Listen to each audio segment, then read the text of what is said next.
Good morning विद्यार्थी मित्रों। कक्षा 12 विषय भूगोल पाठ 7 व्यापार। पिछले वीडियो में हम लोगों ने व्यापार और व्यापार के इतिहास के बारे में पढ़ा था। यहाँ पर हम व्यापार की आवश्यकता के बारे में पढ़ेंगे। व्यापार यह चीज वस्तु का आदान प्रदान है। किसी भी प्रदेश की सेवा और चीज वस्तुओं की आवश्यकता से व्यापार का उद्भव होता है। व्यापार का अस्तित्व उत्पादन के विशिष्टीकरण पर अवलंबित है। कहने का अर्थ है, विशिष्टीकरण का मतलब हुआ कि जिस चीज में उनकी महारत होती है। मैं आपको एक उदाहरण से बताती हूँ। एक कार बनाने की कंपनी है, तो वो लोग क्या है, टायर दूसरी कंपनी से मंगवाते हैं। अंदर की जो सामग्री है वो अलग अलग कंपनी से लेते हैं, पर जिस कंपनी से वो सामग्री लेते हैं वो उस चीज को बनाने में उनकी महारत होती है। कहने का अर्थ है कि वो चीज बनाने में उनको महारत हासिल होती है।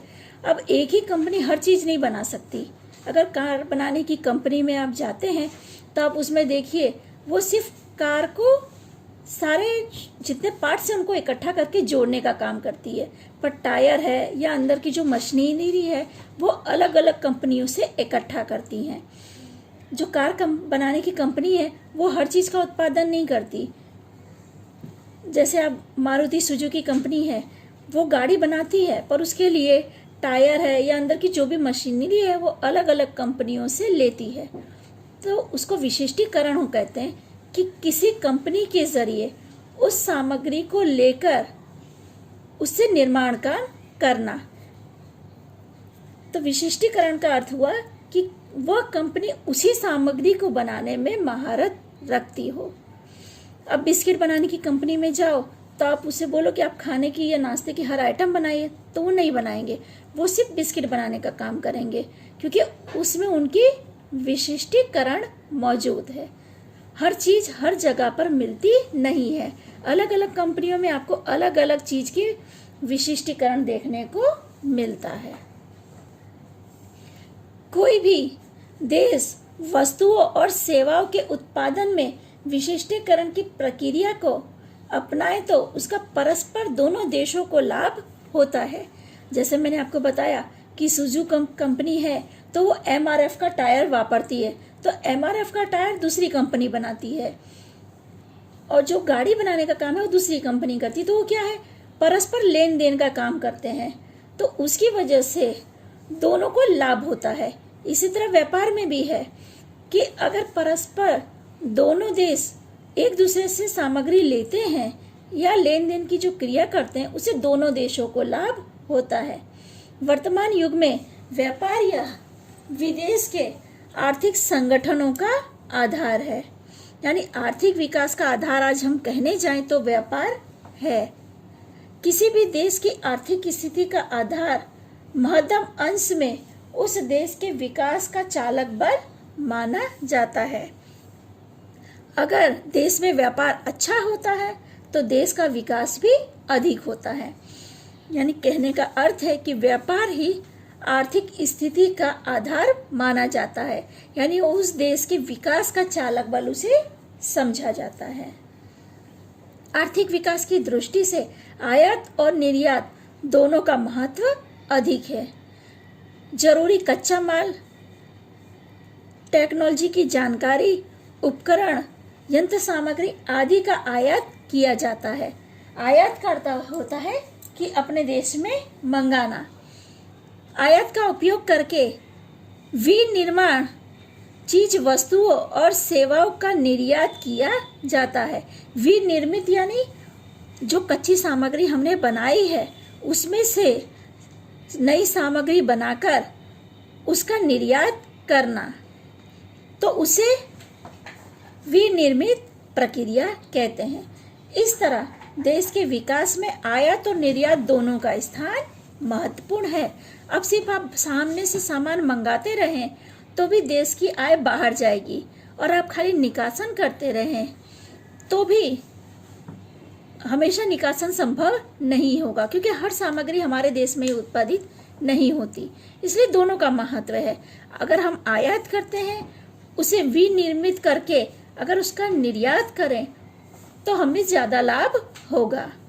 अगला टॉपिक है भारत के विदेश व्यापार की दिशा। 18वीं शताब्दी तक भारत द्वारा निर्मित वस्तुओं का अरब के देशों और यूरोप में निर्यात होता था। अरब के देशों का अर्थ है कि जहां से हम लोग तेल का आयात करते हैं। औद्योगिक क्रांति के परिणाम स्वरूप टेक्नोलॉजी का विकास होने से औद्योगिक क्रांति में अमूल परिवर्तन हुआ। अमूल परिवर्तन का अर्थ है कि काफी बड़ा परिवर्तन हमने देखा है। पहले जैसा हमने पढ़ा कि यहाँ के गरम मसाले, मरी मसाले, लोखंड है, रेशम का व्यापार होता था, पर जब औद्योगिक क्रांति हुई उसके बाद व्यापार के क्षेत्र में भी काफी परिवर्तन हुआ। परिवहन के साधनों के विकास के होने से दूर के देशों तक भारत का व्यापार बढ़ गया, जैसे उत्तर अमेरिका, दक्षिण अमेरिका, अफ्रीका, ऑस्ट्रेलिया, जापान, चीन, रसिया के साथ हम व्यापार करने लगे। 20वीं शताब्दी के उत्तरार्ध में पुराना ढांचा बदल गया, यानी जो व्यापार प्रणाली हम लोग करते थे वो व्यापार प्रणाली में बदलाव आया। जैसे मैंने आपको बताया कि गरम मसाले, रेशम या लोखंड का व्यापार पहले होता था, तो उस प्रणाली में परिवर्तन हुआ।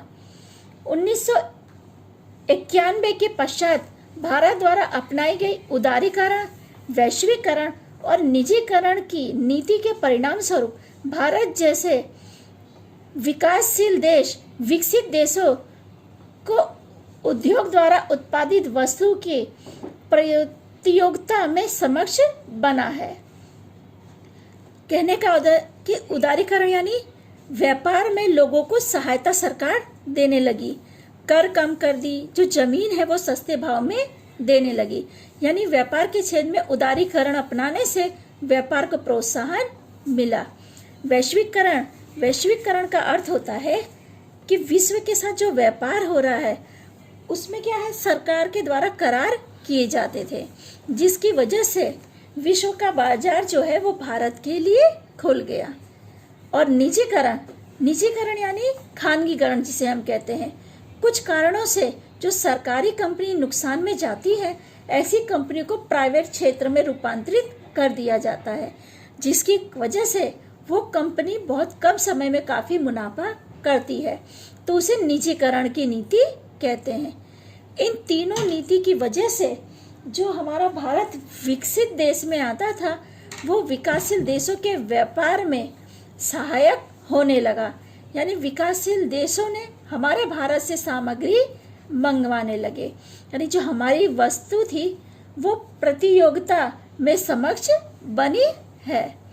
भारत सरकार द्वारा लिए गए व्यापार संबंधित अनुकूल निर्णय के परिणाम स्वरूप यानी परिणाम दिखाई देने लगे। जैसे मैंने आपको बताया कि उदारीकरण, वैश्वीकरण और निजीकरण के कारण जो भारत सरकार द्वारा लिए गए व्यापार संबंधित अनुकूल निर्णय थे उनका परिणाम हम देखने लगे।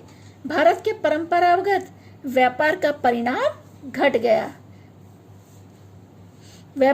परंपरागत व्यापार का परिमाण घटने से अर्थ है कि जो पहले हम व्यापार करते थे, पहले सिर्फ हम गरम मसाला, रेशम का और लोखंड का व्यापार करते थे, उनका परिणाम घटा है। परंतु इसके बदले आज हम सॉफ्टवेयर और सेवा का व्यापार करने लगे हैं। जब सॉफ्टवेयर के क्षेत्र में और सेवा का अंतर्राष्ट्रीय व्यापार का प्रमाण बढ़ा तो भारत में भी तेजी से औद्योगिक विकास हो रहा है। इस तरह अलग अलग समय के दौर पर व्यापार की दिशा बदलती रही है। कहने का अर्थ है कि पहले से जो व्यापार प्रणाली थी, आज उस व्यापार प्रणाली में बहुत बड़ा परिवर्तन आया है। आज हम भी विकासशील देशों के साथ व्यापार करने में सक्षम हो चुके हैं और आयात और निर्यात की प्रक्रिया की वजह से देश का आर्थिक विकास भी हो रहा है। ठीक है विद्यार्थी मित्रों, आगे की चर्चा हम लोग अगले वीडियो में करेंगे।